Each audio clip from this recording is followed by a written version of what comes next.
पण आता चोरदिंडी बघितली आणि आता आपण भोराईच्या मंदिराकडे जातो आहे. मित्रांनो, सुधागड किल्ल्याला आजही इथले ग्रामस्थ भोराईच्या डोंगरानं ओळखतात. त्यामुळं ज्या नावामुळं ह्या डोंगराला ओळख आहे ते मंदिरही सुंदर असणारच. चला आता आपण बघूया ते भोराई देवीचं मंदिर. काय काका नाव तुमचं? नाव काय? मुकुंद. अच्छा. हे काम कोण झालं लावायचं कोण करतो? काय ते आहेत लोक ते ना ते सांगितले पालेवाले आहेत. बरं, ती काय गव्हर्नमेंटचे आहेत की काय माहिती, पण ते पालेवाले व सगळे सांभाळतात, ते सांगतात करा कोणता काय करायचं. हां.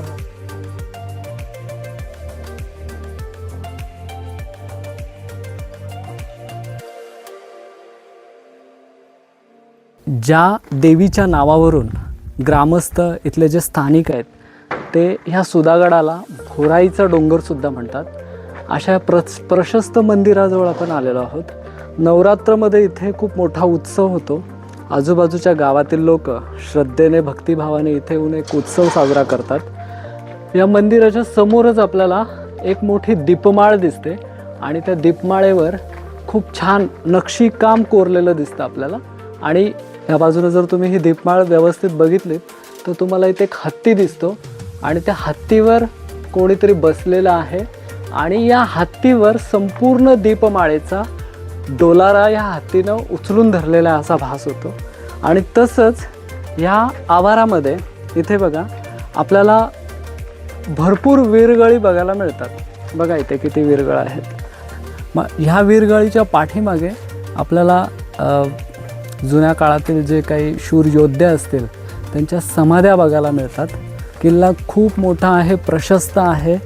त्यामुळं हाताशी मी जसं मगाशी म्हणालो की हाताशी 3 ते 4 तास असणं गरजेचंच आहे.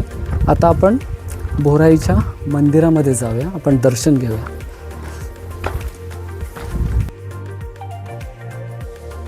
मित्रांनो, इथं आपल्याला दर्शनी भागामध्येच एक प्रशस्त घंटा, मोठी घंटा बघायला मिळते. लाकडी खांब आहेत. लाकडी खांबावर पूर्णपणे मंदिराचा भार तोललेला आहे. भोराई देवीचं मंदिर आहे त्यामुळं समोर वाघ आहे. इथे होम हवनाची जागा आहे आणि खूप सुंदर मंदिर आहे. आतमध्ये भोराई देवीची मूर्ती आहे, आखीव रेखीव मूर्ती आहे, आवर्जून बघावी अशी. आपण आता दर्शन घेऊया.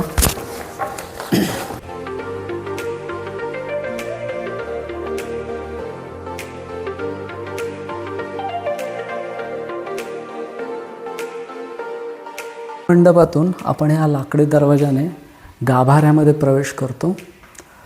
इथे भोराई देवीची सुंदर मूर्ती आहे.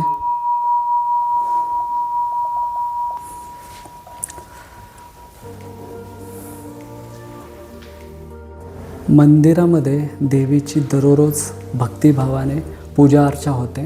मित्रांनो, मगाशी मी म्हणालो की ह्या कोण्या अज्ञात वीरांच्या समाध्या आहेत की ज्यांनी ह्या गडकिल्ल्यांसाठी आपला देह ठेवलेला आहे. त्यांच्या स्मरणार्थ या अशा समाध्या उभारलेल्या आहेत. पण दुर्दैवानं आपल्याला या सर्व वीर पुरुषांची नावं माहीत नाही आहेत. भोराई मंदिराच्या बाजूला हे हनुमंताचं मंदिर दिसतं. खूप सुबक अशी मूर्ती आहे हनुमंताची.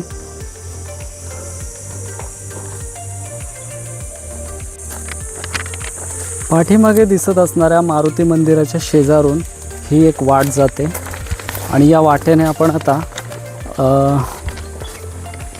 जो शरभाचं शिल्प असणारा जो महादरवाजा आहे त्या महादरवाजाकडे जाणार आहोत.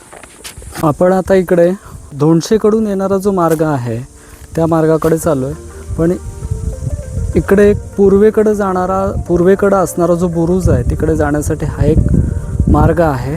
इकडून आपल्याला तैलबैलाचं खूप छान दर्शन होतं. मित्रांनो, इथूनच तुमच्या लक्षात येईल की हा जो दरवाजा आहे ह्या दरवाजाची जी प्रतिकृती आहे ती अगदी जशीच्या तशी रायगडासारखी दिसते तुम्हाला. तो बघा तिकडे एक बुरुज आहे, इकडे पण तसाच बुरुज आहे आणि हा असा गोमुखी प्रवेशद्वार आहे आणि रायगडाला सुद्धा असंच कडा तासून वाट वरती येते, त्यामुळं हा एक वेगळं पण राखून ठेवतो. त्यामुळं ह्या गडावर आलो आणि जर हा दरवाजा बघितला नाही तर खूप काही गमावल्यासारखं वाटतं. त्यामुळं जर दुर्गप्रेमी कधी या गडावर आले, कारण का तिकडून पाच्छापूर मार्गे गडावर येण्यासाठी अवघे 2 तास लागतात. त्यामुळं सर्वच दुर्गप्रेमी पाच्छापूरकडून येणारा जो रस्ता आहे तो मार्ग धरतात. त्यामुळे बरेचसे वरचे जे ठिकाणं आहेत ती ठिकाणं बघून झाल्याच्या नंतर थकल्यासारखं होतं. त्यामुळं आपण या दरवाजापर्यंत पोचत नाही. सुधागडाच्या भेटीमध्ये हा दरवाजा नक्कीच बघा. हे बघा, अगदी रायगडाची हुबेहूब मला प्रतिकृती वाटते ही रायगडाच्या दरवाजाची. तशाच बाजूला 2 सेम देवड्या आहेत आणि इथे सुद्धा लाकडी दरवाजा बसवण्यात आलेला आहे. पाणी जाण्यासाठी खालून एक छिद्र ठेवलेलं आहे. खूप सुंदर असा हा दरवाजा आहे सुधागडाचा. तिथे आल्यावर तुम्हाला रायगडाची जर आठवण झाली नाही ना तर मला सांगा. शरभाने हत्ती पायात घेतलेले आहेत.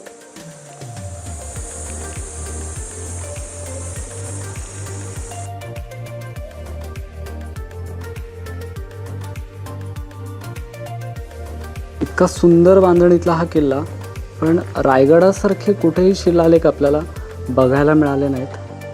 हे अवधूत पाटील सर, आम्ही दोघांनी अगदी शेवटपर्यंत किल्ला फिरलेलो आहे. बाकीचे आमचे कार्यकर्ते दमले आणि झोपले. काही पंत सचिवांच्या वाड्यात झोपले आणि काही बोराई मंदिराच्या आवारात झोपले. हे 200 गावामध्ये जाणारी वाट.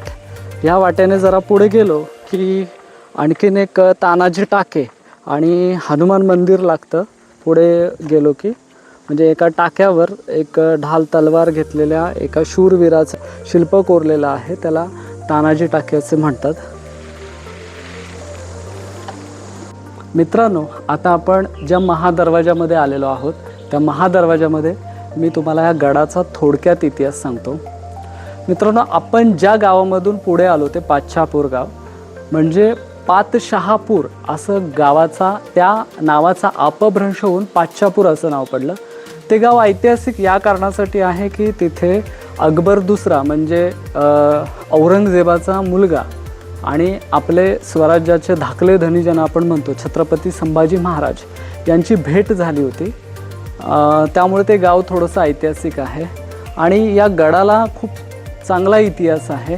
हे जे गडकोट पुस्तक आहे भगवान चिले सरांचं, याच्यामध्ये त्यांनी जो इतिहास दिलेला आहे तो मी तुम्हाला थोडक्यात सांगतो. सुधागडाची रचना इसवी सन पूर्वी 2 शतकं झाली असे त्याच्या शेजारी असणाऱ्या ठाणाले लेणी आणि खडसामले लेणी यावरून मानले जाते. 1436मध्ये बहमनी सुलतानाने सुधागड जिंकला. पुढे 1657मध्ये हा किल्ला स्वराज्यामध्ये दाखल झाला.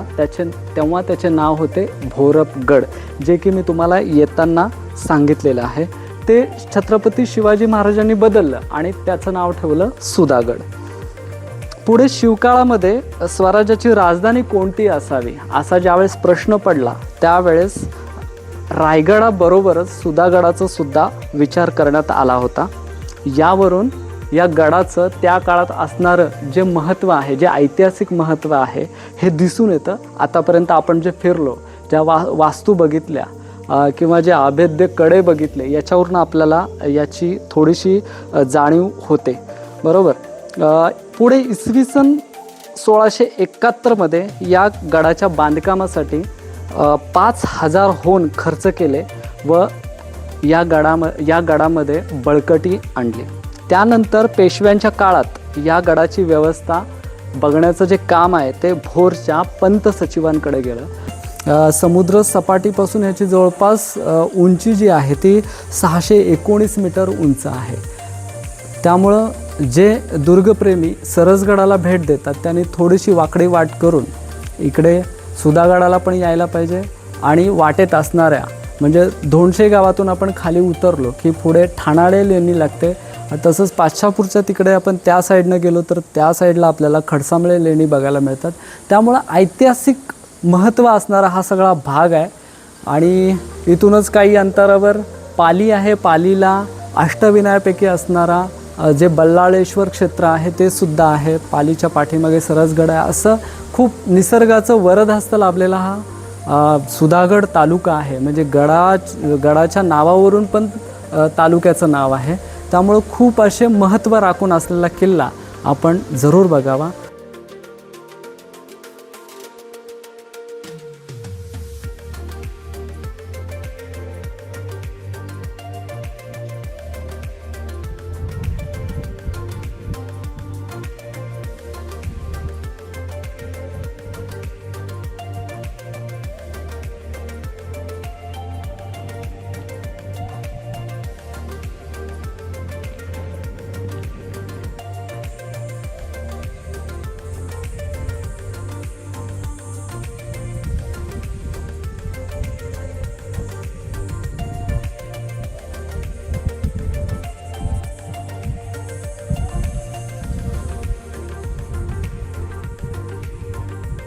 मित्रांनो, हे भोराई देवीचं मंदिर आणि आता आपण तिकडे जाऊन आलो त्या भागामध्ये.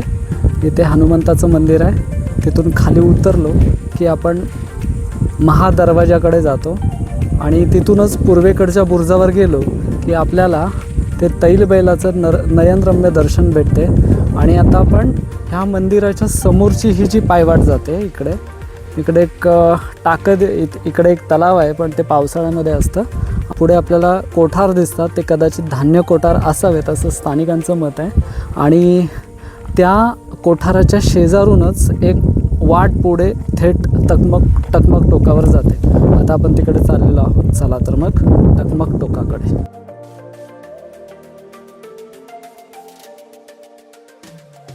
एक, 2, 3 आणि 4, टोटल 4 कोठार आहेत इथे.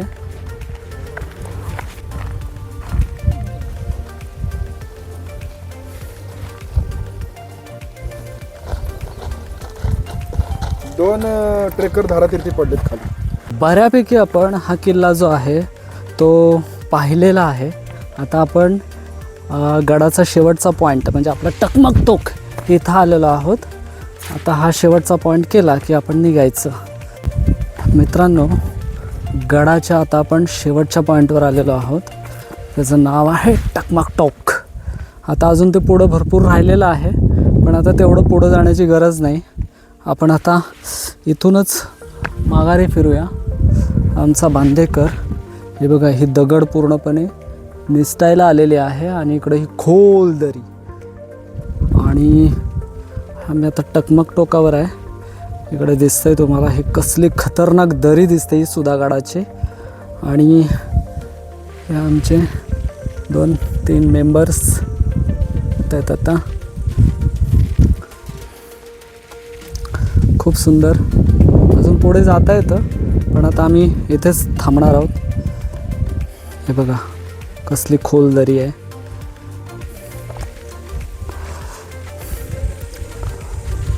हा असा भाग आहे की इथून गडाच्या चौफेर नजर ठेवता येते. या भागामध्ये इकडे हा दक्षिणेचा भाग, इकडे हा पूर्वेचा भाग. तो तिकडे आपल्याला तैलबैला दिसतोय, त्याच्या पाठीमागे आहे घनगड. मित्रांनो, इकडे हा जो भाग दिसतोय इकडे आहे सवासणीचा घाट. आणि ह्या सवासणीच्या घाटावर जी मालाची ने-आण व्हायची किंवा पुण्यावरून कोकणामध्ये उतरणारा हा सवासणीचा घाट होता. तर या घाटावर लक्ष ठेवण्याकरिता सुधागडाची त्या काळामध्ये निर्मिती झाली असावी असं तज्ज्ञांचं मत आहे. आणि त्यासाठीच इथे हा तैलबैला आहे आणि त्याच्या पाठीमागे घनगड आहे. इकडे ही एकोला व्हॅली आहे. असं बरंच, म्हणजे पावसाळ्यामध्ये हा सगळा परिसर इतका नयनरम्य असतो की म्हणजे आपण त्याचं वर्णनच करू शकत नाही. त्यामुळं या किल्ल्याला जरूर भेट द्या. आता बराच वेळ झालेला आहे, आम्ही आता परतीचा मार्ग धरतो. चला, धन्यवाद. पुन्हा भेटू आपण नवीन किल्ल्यावर आमच्या ह्या सगळ्या मित्रांसोबत ज्यांनी मला या गडासाठी साथ दिली आणि हा किल्ला आम्ही तुमच्यापर्यंत पोचवू शकलो आमच्या परीनं